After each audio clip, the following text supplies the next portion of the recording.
안양의 아파텔 이에도 그렇고 선생님이 요거 받기 전에 또 물건 번호로 시리즈로 낙찰 받으신 게 경기도 용인에 네. 낙찰 받으신 빌라도 거의 통으로 네, 건물이 맞아요. 나왔던 거고, 또 경험을 큰 것들을 두 개를 해보니까 물건 번호 있는 시리즈 물건일 때 조심해야 될 거, 주의해야 될 거, 내가 좀 놓쳤던 거. 가장 중요한 거는 모든 사건이 낙찰이든 다 정리가 돼야 배당 기일이 잡힌다는 점. 그게 가장 중요한 포인트 같아요. 그거를 그냥 배당기일이 늦게 잡혀 요것만 그 상관 있나? 라고 생각할 수도 있는데, 거기서 조금 구체적으로 얘기하면 어차피 잔금도 나중에 내는 거 아니야? 그거를 또 오해를 많이 맞습니다. 하더라고. 맞아요. 이사비를 제가 여쭤봤는데 이사비 1,000만 원을 요구하셔서 거기서부터 이제 대화가 안 되겠구나 해서 알겠습니다 선생님, 서면으로 안내 드릴게요 하고 통화를 종료했습니다. 대화로는 협의가 잘 안 될 것 같아서 간단하게 내용 증명은 기본적으로 발송을 해놓고 그 다음에 인도 명령을 신청했어요. 근데 다행히 해줬어요?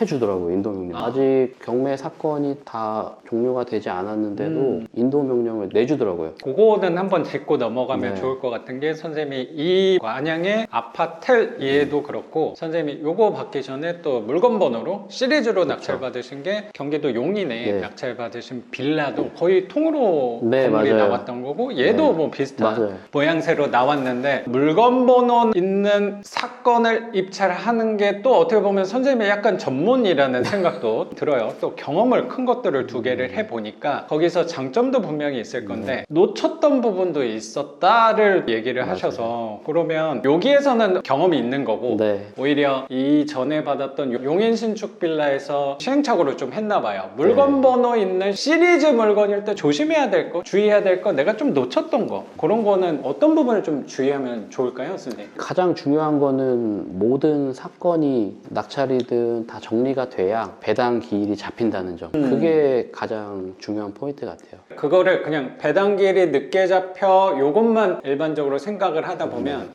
그 상관 있나? 라고 생각할 수도 있는데, 거기서 조금 구체적으로 얘기하면 아까 말씀하셨던 게, 사람들이 오해하는 게 배당기일 그게 뭔 상관이야? 어차피 잔금도 나중에 내는 거 아니야? 그거를 또 오해를 많이 맞습니다. 하더라고. 저도 처음에 시리즈 물건에 대해서 별로 깊게 생각을 안 하고 내가 낙찰을 받았다고 해서 바로 잔금되는 게 아니겠지라는 착각을 했어요. 그럼 당연히 모든 사건이 다 정리가 되면 나중에 이제 잔금을 내면 되겠거니 라고 되게 안일하게 생각을 하고 그렇게 입찰을 했었던 건데, 제가 완전 착각을 하고 입찰을 한 거죠. 착각을 했다는 게, 물건 번호 사건일 경우는 잔금 기한은 낙찰받고 한 달 반 똑같은 건데, 맞아요. 그 사건의 배당금을 다 모아야 되는데 몇 개가 또 유찰되면 그게 낙찰되기 전까지는 잔금은 먼저 내고 모아지지 않았으니까 배당기일이 언제 잡힐지 모른다. 맞아요. 기약이 없는 게 잘 정리를 해주셨어요. 그래서 그때 그 부분을 선생님이 얘기를 안 해줘서 그냥 무난하게 흘러갔나 보다. 다 낙찰이 전 된 줄 알았어요. 근데 그게 아니었네. 그게 아니었어요. 그러면 배당기일 늦게 잡히는 게 어떤 연관인가, 그냥 세입자가 나중에 돈 받으면 되는 거 아니야? 이렇게 쉽게 생각할 수도 있는데, 거기서 또 우리의 무기가 효력이 좀 안 먹힌다. 그게 정확히 인도명령.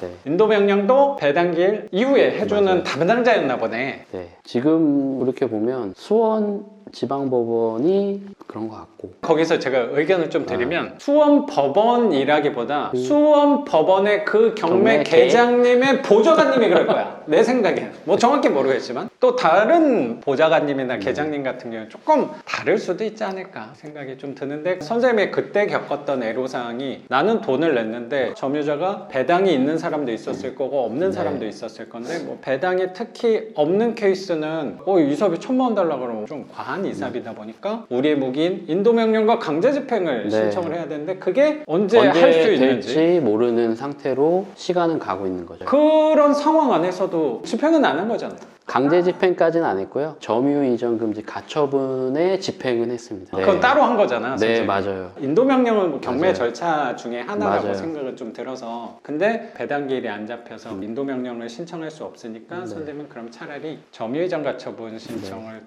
통해서 경고를 좀 했죠. 협조를 잘 안 해주었기 때문에. 선생님이 가볍게 점유이전 하면 되죠 뭐 이렇게 지금 얘기하지만, 그때 당시에는 고민도 굉장히 그럼요. 많이 하고, 생각나는 게 창문 열고 막 들어가 그런 에피소드가 좀 있습니다. 이게 7권이다 보니까 그러니까 이 건물에서 다양한 케이스들을 만나면서 여러 가지 에피소드가 좀 있죠. 그 중에 하나가 이제 점유이전 금지 가처분 통해서 집행 욕심을 좀 것도 부렸던 있고. 점유자였나? 아니요. 그런 건 아니고요. 그분 같은 경우에는 보증금을 좀 많이 날리는 케이스다 보니까 그럼 좀 이해도 되겠네요. 그래서 어느 정도 저도 최대한 협조를 해드리려고 좀 도움 드리려고 했는데 계속 얘기가 좀 잘 안 통하고 서로 트러블이 좀 생기다 보니까 네. 저도 조금 강하게 좀 대응을 좀 한 건 있습니다. 네. 대화로는 진도가 안 나겠다, 네. 협의점이 안 생기겠다 네. 해서 근데 인도명령 강제 집행을 할 수 없으니까 네, 맞아요. 그러면 중간 차라리 단계에서 점유이전 가처분에 대한 효력이 중요하다기보다 점유이전 하고 나서 문을 따고 네, 맞습니다. 문을 따고 들어가니까. 들어가서 집행문 그걸 이제 잘 보이는 곳에 부착하고 나오죠, 바로. 그 행위 자체에 좀 두려움이 올 것 굉장히 같다는. 불편해하죠. 근데 내가 들어갔을 때 사람이 계셨어요? 없었어요. 없었는데도 차라리 마주치지 않은 게 오히려 다행이라고 생각해요. 제 생각에는 사람이 있는 게 효과가 좋을 것 같다고 생각도 들었는데 사람이 없었어도 바로 효과가 좀 있었네. 저녁에 전화가 와서 얘기도 없이 이게 뭐냐 굉장히 불쾌함을 드러내더라고요. 그렇게 진행을 하다 보니까 그분들도 이제 그렇죠. 두렵기도 하고 불편한 것도 네. 느끼셨는지 바로 그 다음 주에 집을 비워주셨어요. 선생님도 되게 감정적인 부분과 이성적인 부분을 잘 구분을 하신다는 느낌이 들어요.